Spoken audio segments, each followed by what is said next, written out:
Álvaro Garzón, llega el tema de ciudades creativas de la UNESCO, pero eso no llega porque sí, tiene toda una trayectoria, un camino al cual llegas prácticamente como un cierre de una cantidad de procesos en su vida. ¿Cómo es ese proceso? Pues si pudiéramos de alguna manera resumir y decir esto me condujo y llegamos allí. Pues una historia muy larga porque mi primera vocación en la vida era ser pintor, que lo he seguido siendo un poco así que en doble vida. Y yo estudié pintura en la Nacional y después me fui a estudiar pintura a París. Pero llegando a París resulta que la moda de ese momento era el arte abstracto.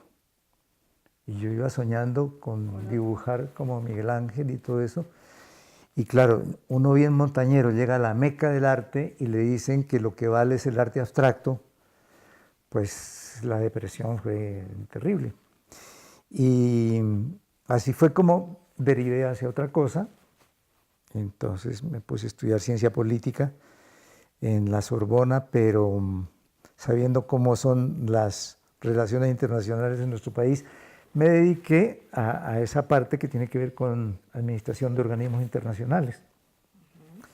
Y así fue como llegué poquito a poco a la UNESCO. A la UNESCO, que me llama mucho la atención porque educación, ciencia, cultura, todo eso pues tenía muchas afinidades con la cuestión artística que yo había venido tratando de hacer y todo eso. Y después, claro, ahí dentro de la UNESCO me di cuenta de que, o me tocó vivir, mejor dicho, un tiempo en que ese rol que yo le conocí en Colombia a la cultura se cambió completamente. Quiero decir que en Colombia la cultura se consideró, por lo menos durante esos años, como algo suntuario, como algo muy bonito, como algo muy de tener en cuenta, pero en la mentalidad de nuestros dirigentes era algo que había que subvencionar. Muchachos allí mechudos, muy simpáticos, que bailan o alguna cosa, pero no se lo tomaron nunca en serio. Entonces, en la UNESCO, a finales de los años 90, empezamos a vivir, digamos, la presión de lo que fue el comercio internacional de esa década, cuando se crearon bloques de comercio, cuando estaba vigente el GATT, que era un acuerdo de libre circulación de mercancías. Y claro, la UNESCO es muy curiosa de todo y cuando fuimos a meter la nariz en ese movimiento comercial mundial, oh sorpresa, nos dimos cuenta que un país como Estados Unidos, su mayor renglón de exportaciones no era ni la aeroespacial, ni la defensa, ni los automóviles, era el copyright, eran los productos culturales protegidos por el derecho de autor, era lo que llaman las industrias culturales, lo que llaman la economía naranja, que en ese momento, pues los Estados Unidos la mantenían calladita, pero es que Inglaterra andaba en las mismas. Y claro, para la UNESCO, que es una entidad cultural, era obvio, la materia prima de esa economía era la creatividad. Y los países en desarrollo, que se nos reconoce que somos muy ricos en creatividad, aquí en Colombia le bailamos lo que usted quiera, le componemos la música que usted quiera, aquí somos facilísimos para la palabra, para escribir, para todo lo que es esa materia prima.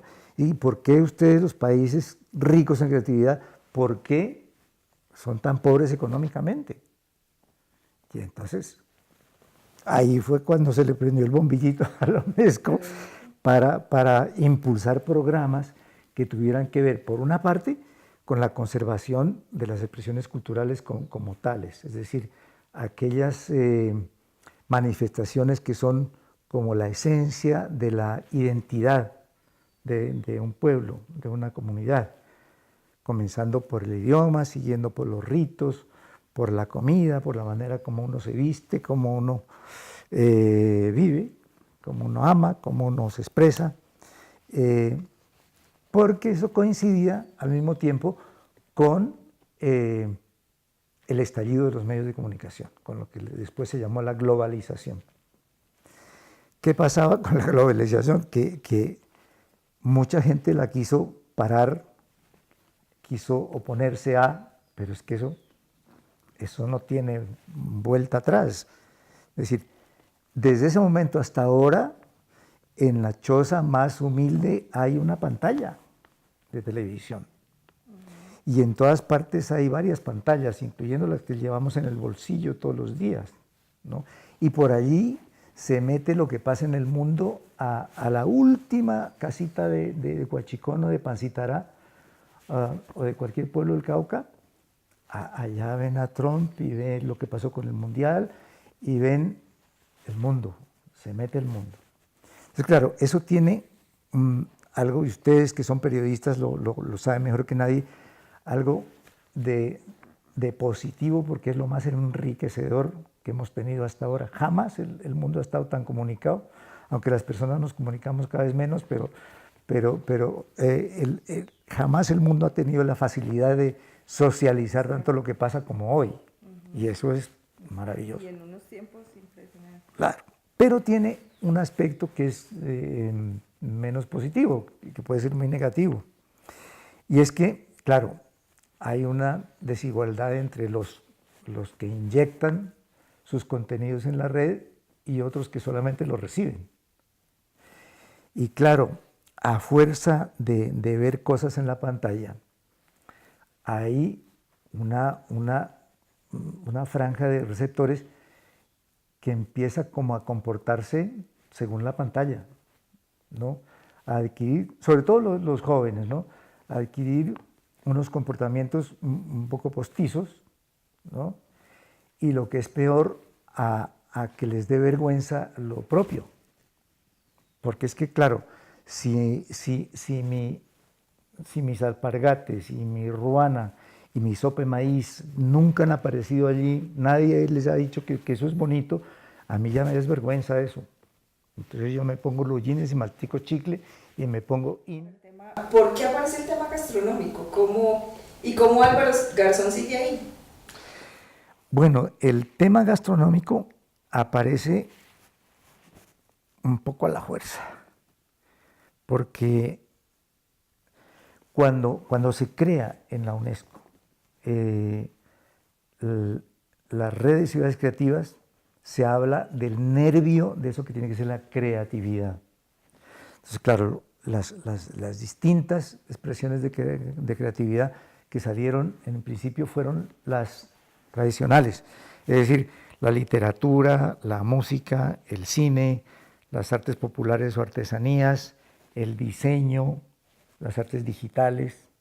Ahora, ¿cómo aparece la gastronomía? Y entonces, pues la metimos un poco a la fuerza. La única diferencia que tiene la gastronomía con las demás cosas es que los productos de la gastronomía no están protegidos por la propiedad intelectual, porque no se patentan las recetas, por ejemplo. Y cuando tú haces ejecutar la misma receta por 3 o 4 personas, el resultado es diferentísimo. Es decir, nadie puede decir esta receta es mía y no me la pueden copiar, porque es que no se la pueden copiar, aunque quieran. Entonces es la única cosa. Pero, digamos, hablando de los valores culturales, identitarios, que están en el cine, en la literatura, en todas partes, en la gastronomía es quizás donde uno encuentra los valores identitarios más íntimos, porque es que lo que uno comió y de la sopita de la mamá que uno recuerda, eso es importantísimo. Y eso, digamos, cuando los primeros choques, cuando tú sales de tu casa, de tu pueblo, te vas a estudiar a otra parte, es el choque de la comida. Es el choque de la comida. Entonces, claro, aquí nosotros comemos empanada de pipián cuando quieran, pero usted le menciona una empanada de pipián a un tipo que vive en Suecia, y al tipo se le salen las lágrimas, porque es que es algo tan de adentro. Y entonces, un poco argumentando eso, nosotros logramos meter la gastronomía dentro de esas categorías de industrias culturales. Cronológicamente, la red fue creciendo con Popayán digamos, como decana. Porque fue la primera. Fue la primera en el mundo. Es la primera. ¿Y cómo lo logra? Pues porque nosotros dijimos que había que tomar el ejemplo del Congreso Gastronómico de Popayán como... Sí, llegamos como con una ejemplo. autoestima... Sí, claro. Bueno. No, claro. Pero al principio, en donde sonaba más aquello del patrimonio inmaterial y todo esto, era en los países asiáticos. Entonces la segunda ciudad fue Shunde, que es una ciudad de la China. Luego vino Tsuruoka, que es una ciudad japonesa. Luego el Líbano, etcétera. Muy bonito eso, pero ¿qué le pasaba a Popayán? Que como nosotros no hablamos sino castellano, pues nos daba mucho trabajo entablar una relación ya más, digamos, a nivel de ciudad a ciudad con las autoridades de Shunde por la barrera del idioma. Poco a poco ya ha habido, a lo largo de estos años, se ha producido el ingreso de ciudades que hablan español. Está Denia en España, está Burgos en España, hay ciudades mexicanas, hay una ciudad boliviana, está nuestra hermana Buenaventura que acaba de llegar, etcétera. Entonces ya no tenemos pretexto. Ya tenemos una hermana. Ya no tenemos pretexto para no tejer de verdad una red de cooperación en los digamos en los ideales que predicó la red de ciudades creativas desde un principio. Así que en este momento la tenemos facilísima. Pero ¿cuáles son entonces los retos para Popayán?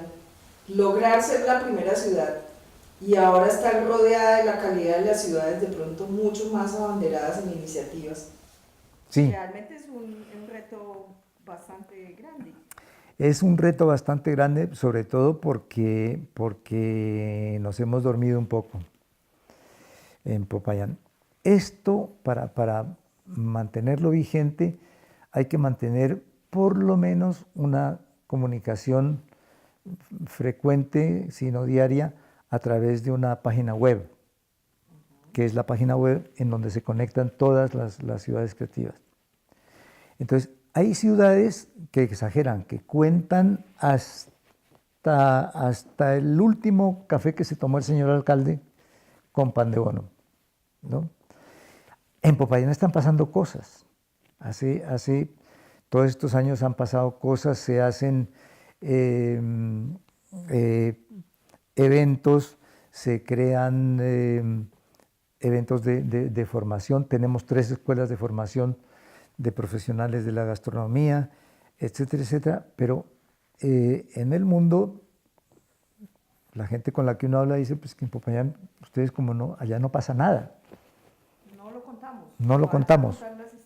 No lo contamos, ese es el problema. Ahí aparece automáticamente la discusión de por qué formar periodistas o comunicadores o escritores o que empiecen a contar esas historias que hay detrás del patrimonio gastronómico.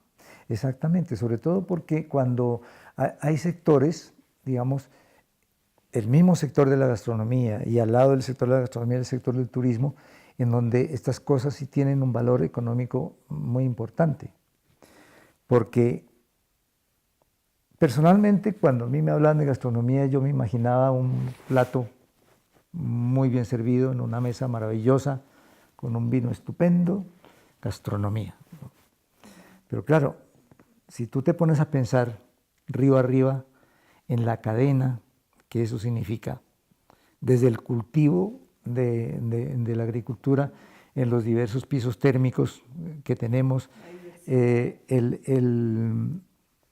digamos, el subsector del transporte, el subsector del tratamiento de alimentos y las cadenas del frío, las escuelas ya donde se enseñan a cocinar, las escuelas de cocineros, las escuelas para formar el servicio de sala, las escuelas y de ahí hacia abajo, todo lo que eso significa como atractivo turístico en la hotelería y en turismo de gastronomía. Todo eso es como es una cadena de valor, en donde si le quitas un eslabón se desmoronan los demás, pero de eso no somos conscientes, no estamos conscientes. Entonces, un periodismo que logre enfocar todo esto así, de una manera holística, como elemento de creación de empleo en muchos niveles, pues a mí me parece que sería lo más importante para informarle a los mismos que componen la cadena, que tampoco son muchas veces muy conscientes de eso. Además que se gana el título y pareciera que de pronto en el común la gente creyera que la declaratoria es como un reconocimiento, a veces lo que se percibe es como un reconocimiento de la diversidad que tiene la gastronomía, pero es que el alcance es mucho más allá. Es mucho más allá. O sea, no es el mero reconocimiento de que aquí podemos tener una diversidad, sino todo lo que de ahí se puede derivar y que estamos rezagados en eso. Sí, estamos rezagados en eso. Yo creo que estamos rezagados en eso, porque tenemos, digamos, unas muestras de que ha habido como una especie de educación, pues llaman eso educación de masas o lo que sea, es una cosa muy difícil de medir, pero si uno compara al Popayán de hace 10 años con el de hoy, y tú sales a comer a algún sitio, hoy tienes una variedad de posibilidades y una calidad de oferta que hace 10 años no había, no solamente en cuantitativa, sino sobre todo cualitativamente. Y el público de Popayán también se vuelve exigente, es decir, que sí ha habido como una especie, digamos, de mejoramiento de la percepción de la gastronomía. Porque una cosa que ha hecho Popayán, que también se percibe, y esto es casi a nivel nacional e internacional, es que desde un principio el Congreso de Popayán no fue un simple festival gastronómico, sino que por alguna razón llegamos ahí y nos vimos nos encontramos siendo como el sitio en donde se enseña a pensar la comida, a pensar la gastronomía, porque el segmento académico desde el primer congreso fue muy importante. ¿Es el entorno mismo de Popayán el que genera eso también? Yo creo que sí, porque Popayán es básicamente una ciudad universitaria. No llega la gente a un congreso pensando que sale y se va para la playa o tiene, exactamente, sino que tiene sí. un entorno distinto. ¿Ese entorno favorece?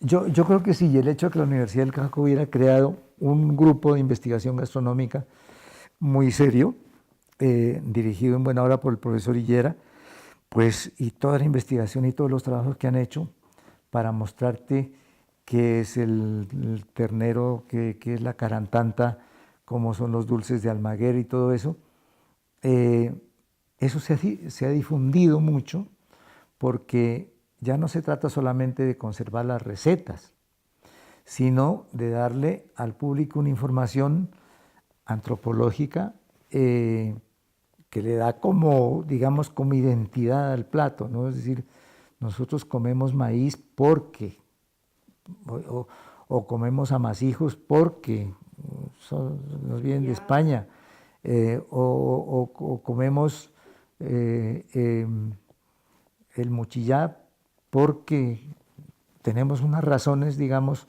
históricas, unas razones antropológicas para hacerlo. Y eso le cambia completamente el aspecto a la comida.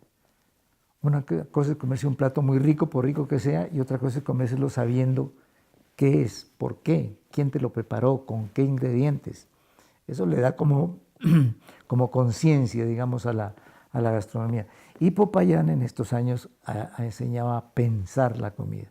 Ante un escenario internacional en el que Álvaro Garzón pueda ser la referencia para hablar de Popayán como ciudad creativa de la gastronomía, ¿cuál sería el testimonio suyo de cuál es el disfrute y la riqueza de sentarse o a tomarse un café o a ir a la la plaza del mercado, ir a degustar cómo sería ese testimonio si tuviéramos un público que esté, bueno, en Popayán, ¿qué es lo que hay allá?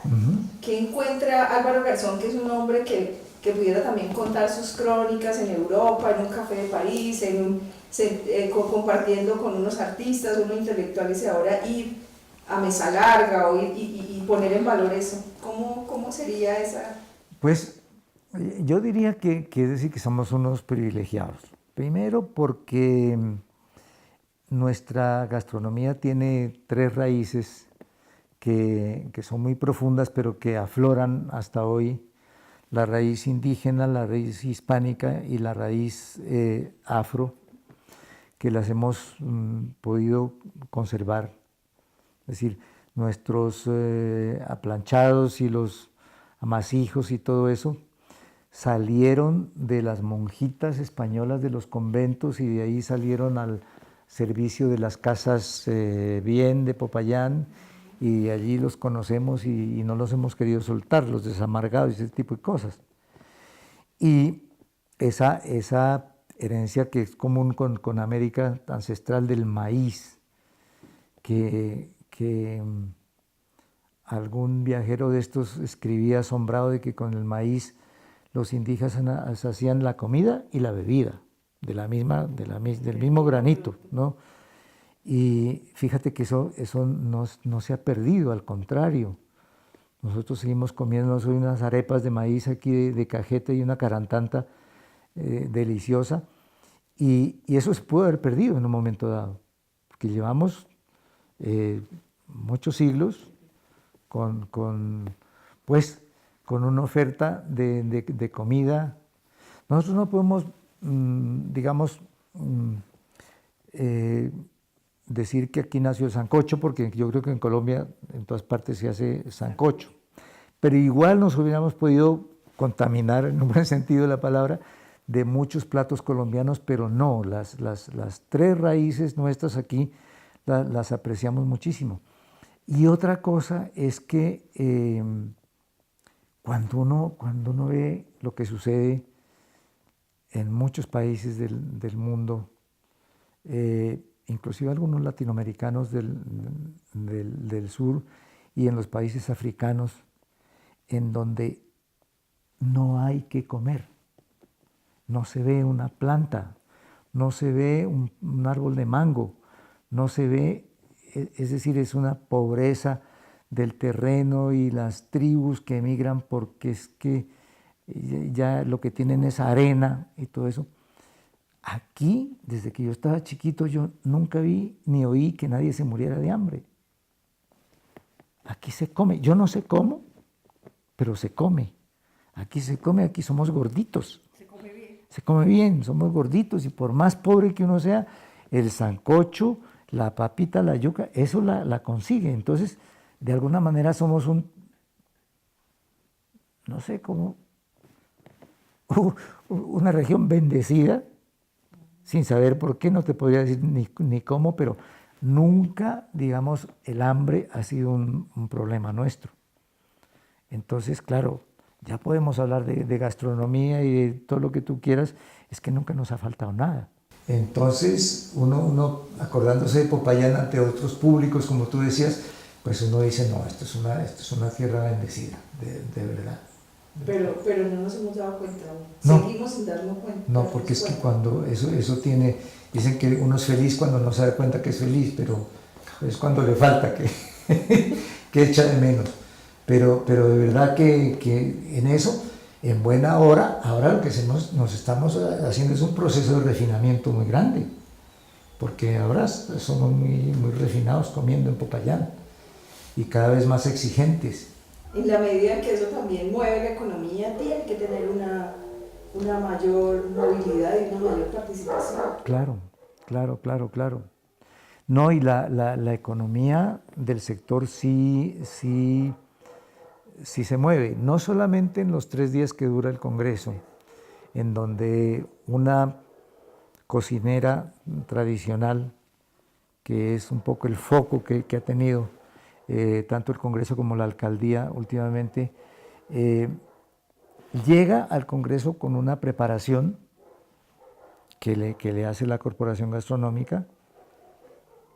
Lo único que le piden es que no toque la receta, porque la receta es ella y sus manos, pero que se corte el pelito, que se coja el pelito acá, que las uñas sean limpias, que el agua en donde lava los trastes sea corriente, que la persona que recibe el dinero no sea la misma que sirve y toda esa cosa.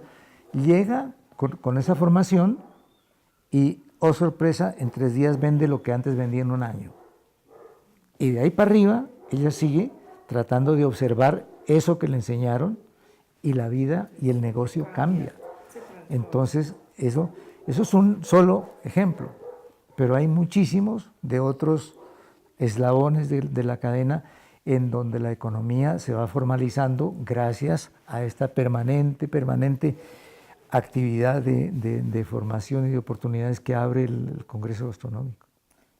¿En qué cosas ha avanzado Popayán en el nivel de la ciudad? Bueno, nosotros digamos, hemos tratado de contarle al mundo lo que Popayán ha hecho en materia de como ciudad gastronómica y como miembro de la red. El hecho de que haya habido hasta ahora 16 congresos gastronómicos, que a cada congreso se haya invitado un país distinto. Es decir, ya llevamos casi todos los países de América Latina invitados. Aquí ha estado representantes de Niigata, una gran ciudad japonesa, representantes del País Vasco español, representantes de Vic en los Pirineos catalanes, representantes de Corea, de China. Es decir, que hemos podido tener un intercambio real. Nos traen no solamente su gastronomía, que a veces es muy exótica, que a veces no la entendemos. Es decir, cuando uno se comió un plato de coles picantes coreanas el día del...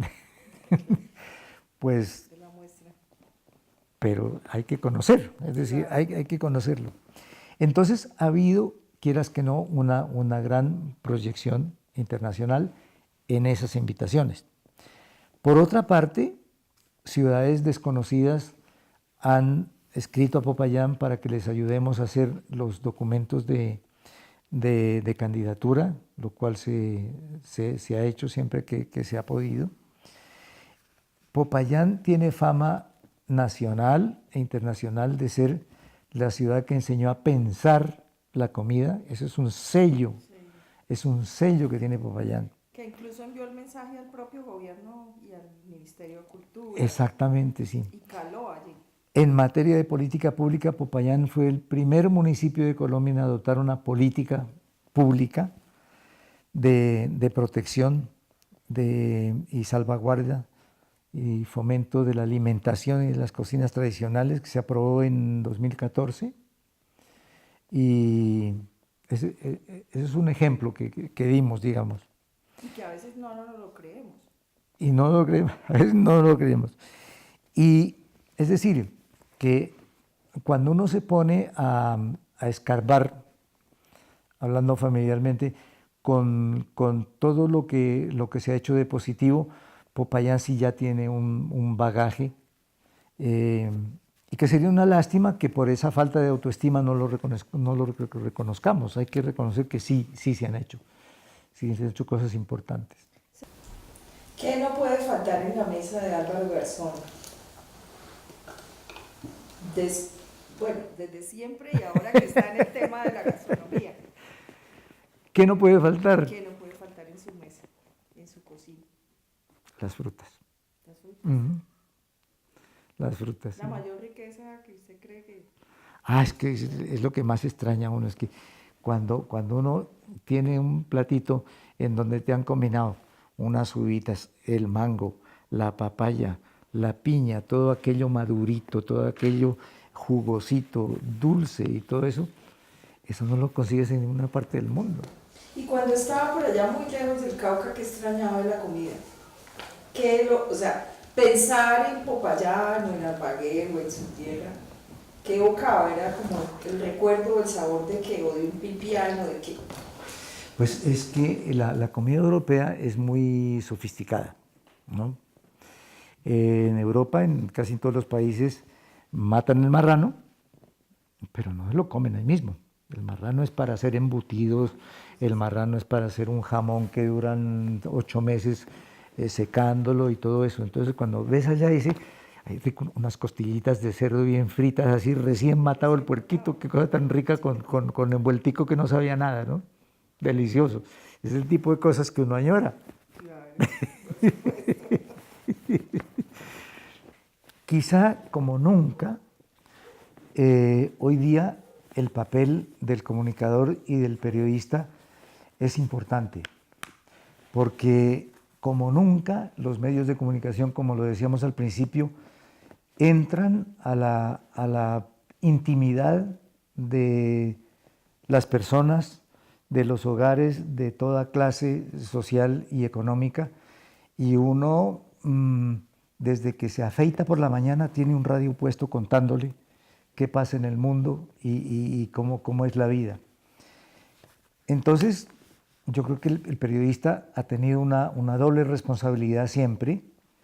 Una, la de reflejar la verdad, la realidad de lo que está contando, pero otra que es quizá mayor, que es el ejercer un análisis y en dar su propia, digamos, su propia, no versión, pero sí su propia opinión sobre lo que está contando. Y esas opiniones uno muchas veces no había visto los ángulos que reflejan, y el periodista está ahí para hacerle pensar a uno, no solamente para informarlo objetivamente, sino para hacerle pensar en lo que es el acontecer del diario vivir del mundo entero. De ahí que esa conciencia yo sé que la tienen ustedes, y esa conciencia, cuando ustedes abordan el tema de dos fuentes relacionadas con la economía y la cultura, como son el turismo y la gastronomía, deben encontrar en ustedes a unos intérpretes supremamente bien informados. El informarse en la gastronomía es fácil porque uno comienza a probar platos deliciosos, y eso es un camino que finalmente lo lleva a donde lo debe llevar a uno. Pero, digamos, el abrirle la perspectiva no solamente a las personas, a los que los escuchamos en nuestras casas, sino a las autoridades. El periodismo es otro poder, y es un poder importantísimo, y a quienes las autoridades en el diseño de sus políticas escuchan muchísimo. Entonces, de ahí la importancia de que un periodista que tenga presentes, digamos, todos estos componentes que no solamente son económicos de la gastronomía y del turismo, sino lo importante que es de que la gente, vendiendo, entre comillas, su pueblo o su ciudad, no le vende el alma al diablo, sino que haga respetar su identidad. Me parece que el rol del periodista en esto es importantísimo y es fundamental. Espero que así sea. Muchas gracias.